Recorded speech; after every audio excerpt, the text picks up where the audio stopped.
Vous vous dites « Comment ai-je pu tomber dans les filets de ce manipulateur ?» Dans cet épisode, nous allons comprendre pourquoi il vous a choisi, vous. J'étais heureuse, puis je me suis mariée et tout a changé.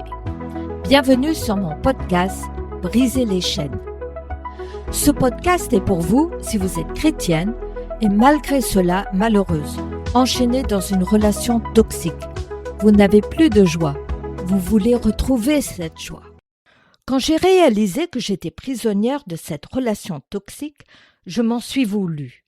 Je me disais que j'avais gâché ma vie, que j'avais été aveugle, que je n'avais pas assez recherché la volonté de Dieu. Bien des années plus tard, j'ai réalisé que les manipulateurs sont attirés justement par nos qualités, ceux qu'ils utilisent contre nous.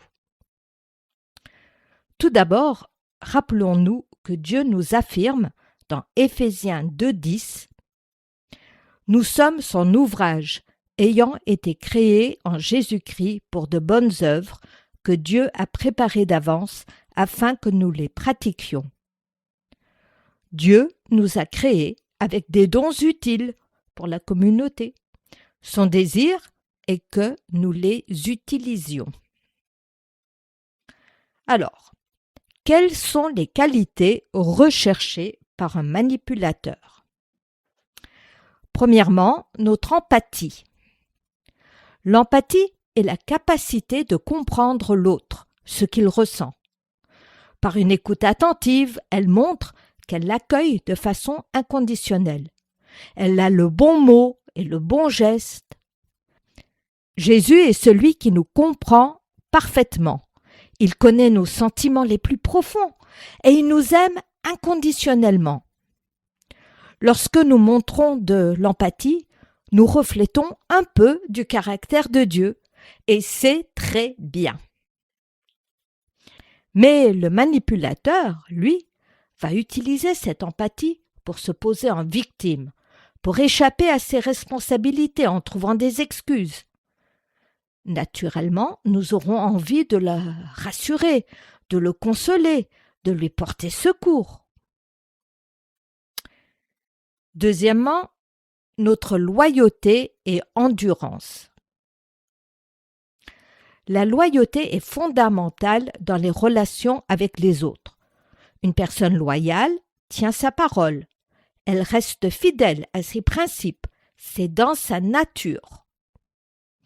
L'endurance, c'est l'aptitude à résister aux fatigues physiques ou aux épreuves morales.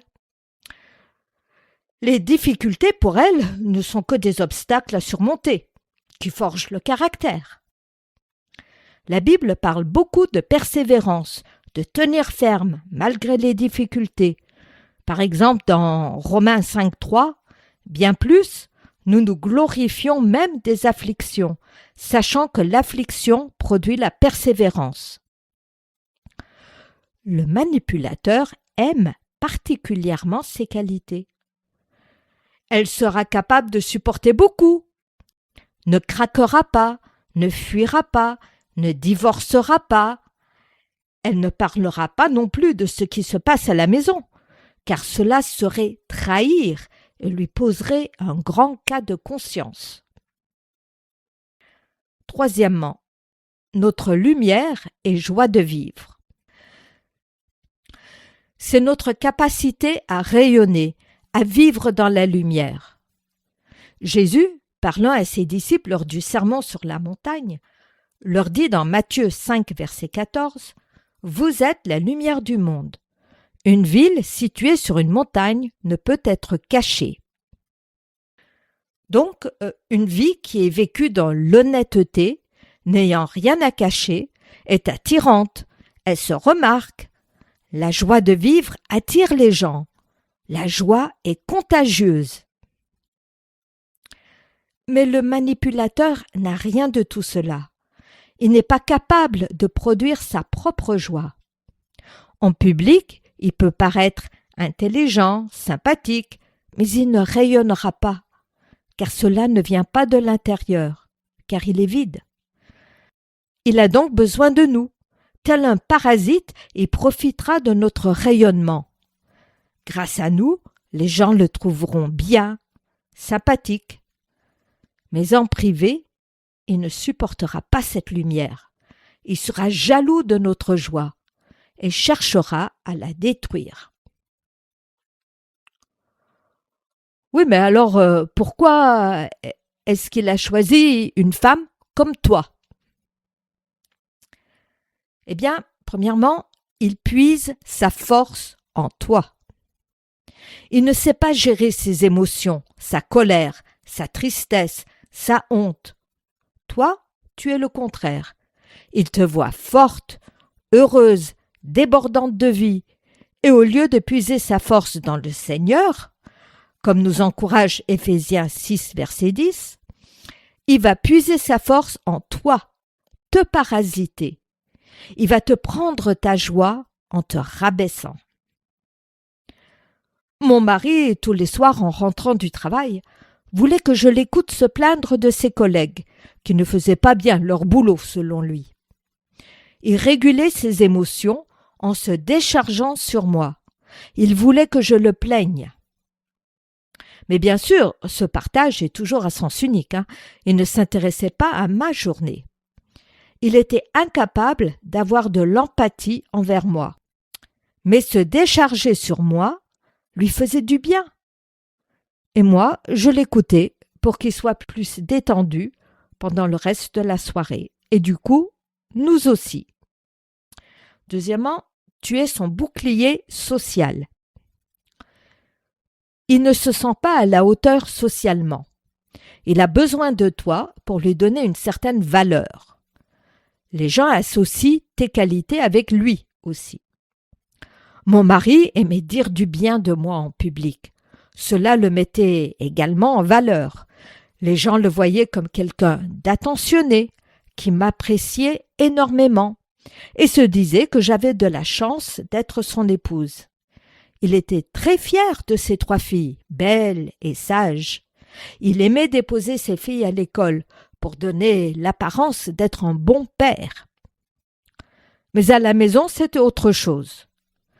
Des critiques incessantes pour moi, et les filles, elles devaient être vues, mais surtout ne pas déranger. Alors, comment garder et utiliser les dons que Dieu t'a donnés? Premièrement, utilisez ton armure. Éphésiens 6, verset 13, nous encourage à prendre notre armure. C'est pourquoi prenez toutes les armes de Dieu afin de pouvoir résister dans le mauvais jour et tenir ferme après avoir tout surmonté. Quand on lit les versets 10 à 18, on réalise que le but d'une armure est de nous protéger. La seule arme offensive, c'est l'épée, la parole de Dieu. Mais il n'y a aussi qu'une pièce de l'armure que nous devons apprendre à manier. C'est le bouclier.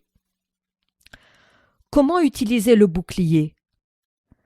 Alors, repère les phrases qu'il aime utiliser et vérifie leur véracité par rapport à la Bible. Par exemple, s'il dit « tu es bête » ou « tu es nul » ou « tu es moche », positionne ton bouclier pour réceptionner ces critiques en utilisant par exemple le verset du psaume 139, 14. « Je te loue de ce que je suis une créature si merveilleuse. Tes œuvres sont admirables et mon âme le reconnaît bien. » S'il dit « tu es moins que rien », utilise comme bouclier la première épître de Jean, chapitre 3, verset 1, qui dit « Voyez quel amour le Père nous est témoigné pour que nous soyons appelés enfants de Dieu, et nous le sommes. » Comme ça, ces flèches rebondiront sur ton armure sans te blesser. Deuxièmement, protéger tes perles. Jésus a dit une phrase très directe dans Matthieu 7, verset 6. « Ne donnez pas les choses saintes aux chiens et ne jetez pas vos perles devant les pourceaux, de peur qu'ils ne les foulent aux pieds, ne se retournent et ne vous déchirent. » On peut voir les perles comme tes qualités. Elles sont précieuses. C'est Dieu qui te les a données. Tu en es responsable. Le manipulateur, lui, il les veut pour lui. Non pour les mettre en valeur, mais pour les retourner contre toi. Il veut les utiliser pour te rabaisser, te détruire. Il les piétine. Jésus nous demande d'être sages dans notre utilisation de nos dons, pas de les gaspiller. Donne un petit peu. Vois ce qu'il en fait. Tu as le droit d'arrêter s'il piétine ce que tu lui confies. Troisièmement, mettre des limites. Dans la prière du Notre Père, Jésus nous demande de pardonner comme Dieu nous a pardonné. Dieu offre le pardon à tous, mais tous ne seront pas pardonnés.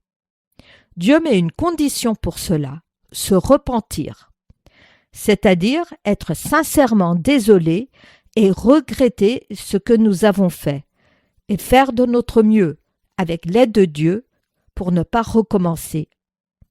Ce n'est pas être désolé d'être découvert. Nous avons la responsabilité de notre attitude. Remettre notre désir de vengeance, nos déceptions, notre lassitude à Dieu et le laisser agir en nous pour que nous n'ayons pas de haine ou d'amertume. Dieu veut que nous soyons prêtes à pardonner le moment venu, s'il y a repentance. Mais cela ne veut pas dire avoir la même relation toxique avec lui, lui refaire confiance. La relation peut être différente et prudente. Alors, cette semaine, j'aimerais vous encourager à faire un inventaire des perles que Dieu vous a confiées, de voir comment votre partenaire les reçoit, et demander à Dieu sa direction et son aide pour en prendre soin, comme lui le désire. Je vais prier pour vous. Merci Seigneur de ce que tu nous aimes, chacune d'entre nous. Tu nous as créés avec des dons particuliers, ce qui fait de nous des créatures merveilleuses. Je prie pour ces femmes qui m'écoutent, qu'elles puissent comprendre comment se protéger pour qu'elles continuent à te glorifier par leur empathie, leur fidélité, leur endurance et leur joie de vivre. Merci de ce que tu es près d'elles et que tu leur proposes de puiser leur force en toi, dans ta grande puissance. En ton nom, Seigneur Jésus, Amen. Je suis à votre disposition si vous désirez partager. Vous pouvez me contacter à anna@cultiverlajoiesendieu.com. N'oubliez pas de cliquer sur le pouce et de vous abonner. À la prochaine.